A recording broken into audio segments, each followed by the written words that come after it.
Bonjour et bienvenue dans ce format.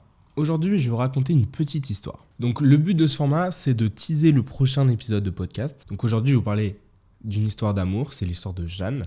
Donc, vous l'aurez compris, le prochain podcast est sur le sujet de l'amour. Bref, je ne vais pas vous faire attendre plus longtemps, on va passer directement au sujet principal, cette histoire, qui est d'ailleurs une histoire inspirée de faits réels. Alors, je vous laisse prendre un petit plaid, vous mettre tranquillement dans votre petite canapé, votre petit lit, je ne sais quoi, mais le but, c'est de se poser et d'écouter l'histoire de Jeanne. Cette histoire commence en 1898 dans le 16e arrondissement de Paris, où Jeanne naît dans une famille bourgeoise. Sa mère est une femme douce et aimante et elle lui donne énormément d'amour. Mais à seulement 4 ans, Jeanne perd sa mère. Sa mère décède et elle comprend tout de suite qu'elle va devoir se battre dans la vie, non pas pour des choses matérielles, parce qu'elle, comme je l'ai dit avant, elle grandit dans une famille bourgeoise et elle ne manque de rien, mais plutôt de se battre pour sortir de ce deuil et du vide immense que sa mère a laissé derrière elle. Son père, René, lui, est un homme strict et froid. Quelques années après, il reconstruit sa vie et rencontre une femme qui est loin d'être la femme aimante qu'était la mère de Jeanne. Jeanne grandit dans un environnement où tout paraît parfait, mais c'est qu'en surface. En vrai, elle rêve juste d'une chose, c'est un peu de liberté et de magie. D'ailleurs, en grandissant, Jeanne devient une femme élégante et brillante, mais ce n'est pas par sa richesse ou sa beauté qu'on la définit, mais plutôt par cette flamme qui brûle en elle, parce qu'elle croit en une chose que beaucoup de personnes trouvent naïf, mais elle croit au grand amour. En gros, elle veut pas un mariage arrangé ou une union de convenance comme son père pourrait l'imaginer. Au contraire, Jeanne, elle rêve d'un amour profond, celui qui fait battre le cœur plus vite, celui qui donne des ailes et qui justifie tout. Mais dans la situation de Jeanne, c'est pas quelque chose qui est très évident.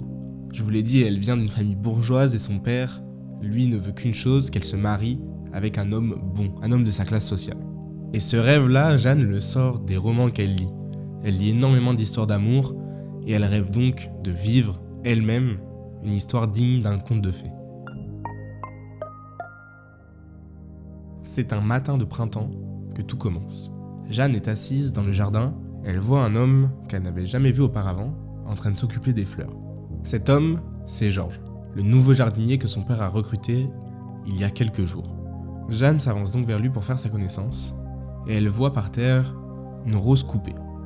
Jeanne est intriguée, la ramasse et lui demande « Pourquoi celle-là » Georges est surpris, il sursaute, se retourne et croise le regard de Jeanne et lui répond « Elle était abîmée et votre père m'a demandé de couper les fleurs abîmées, alors… » Jeanne fronce un peu les sourcils et lui dit évidemment, si on l'arrache de ses racines, cette fleur ne peut que faner. Mais en prenant soin d'elle et en lui donnant un peu d'amour, elle pourrait revivre. Alors Georges fixe Jeanne droit dans les yeux et stupéfait, il ne sait pas quoi répondre et il est un peu perturbé par cette intervention. Il n'a jamais vu Jeanne, il ne sait pas qui elle est exactement. Et Jeanne enchaîne en disant « Les fleurs comme le cœur ont besoin d'être écoutées, vous ne croyez pas ça ?» Et alors là, Georges est complètement paumé, il ne comprend pas ce qui vient de se passer. Jeanne s'en va et il n'a même pas eu le temps de répondre. Alors il reprend son travail avec cette interaction qui reste dans sa tête et qui pour lui reste quelque chose de surréaliste et voilà, il en reste là. Et quelques jours plus tard, ce n'est que le printemps, mais il fait déjà 35 degrés dehors. Et Georges travaille sous ce soleil de plomb. Alors Jeanne attend que son père quitte la maison pour aller voir Georges et lui dire simplement « Vous devez avoir soif ». Alors Georges hésite, il est un peu perplexe, il sait maintenant que Jeanne est tout simplement la fille de René, le patron de Georges. Mais malgré tout ça, la proposition de Jeanne est tellement gentille et tellement sincère qu'il ne peut qu'accepter. Alors il rentre dans cette maison et voit la rose que Jeanne avait ramassée quelques jours plus tôt. Jeanne le remarque et lui dit « Un peu d'eau, un peu de lumière et surtout beaucoup d'amour, et les couleurs reviennent et la vie aussi. » Et alors là, Georges sentit son cœur battre de plus en plus vite, en se demandant si ces mots-là étaient seulement pour la fleur. Il se regarde droit dans les yeux, Jeanne fait un pas vers lui, et dans un silence qui pour eux dure une éternité, ils s'embrassent. Et ce jour-là marque le début d'une histoire qui allait changer leur vie à tout jamais.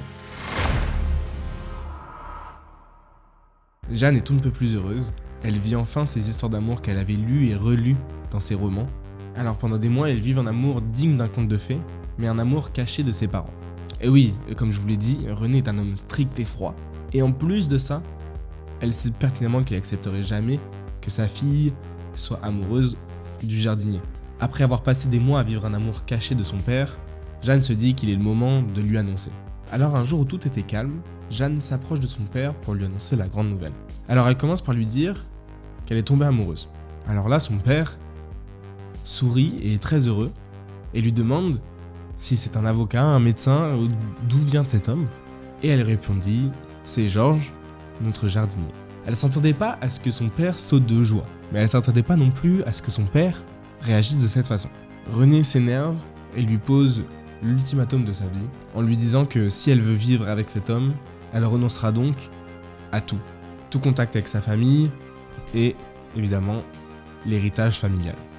Jeanne n'hésite pas une seule seconde et lui répond que s'il y a bien une chose qui peut la rendre heureuse dans sa vie, ce n'est pas l'argent, ce n'est pas la bourgeoisie, mais c'est bel et bien l'amour. Depuis ce jour-là, elle n'a plus jamais vu son père, seulement sa sœur qui avait un peu de peine et venait la voir de temps en temps, et elle n'a jamais touché un sou de sa famille.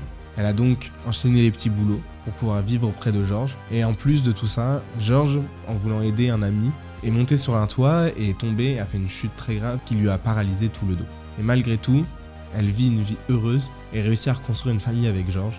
Alors s'il y a bien une chose qu'on peut retenir de cette histoire, c'est que Jeanne a tout perdu pour retenir que le plus important pour elle, l'amour. Et voilà, donc c'est la fin de cette histoire, j'espère qu'elle vous aura plu. Donc comme je vous l'ai dit au début, c'est une histoire tirée de faits réels et je trouve ça cool de pouvoir le faire en introduction au prochain podcast. Bref, et du coup je sais pas du tout ce que ça va donner, je sais pas si c'était trop long, trop court, je sais pas, à vous de me dire. En attendant, j'espère que ça vous a plu. Si c'est le cas, vous pouvez aimer et commenter un peu sur cette histoire. Et puis si jamais je vois que ça plaît, je pourrais en refaire d'autres. Sur ce, je vous dis à très bientôt pour le podcast de l'amour.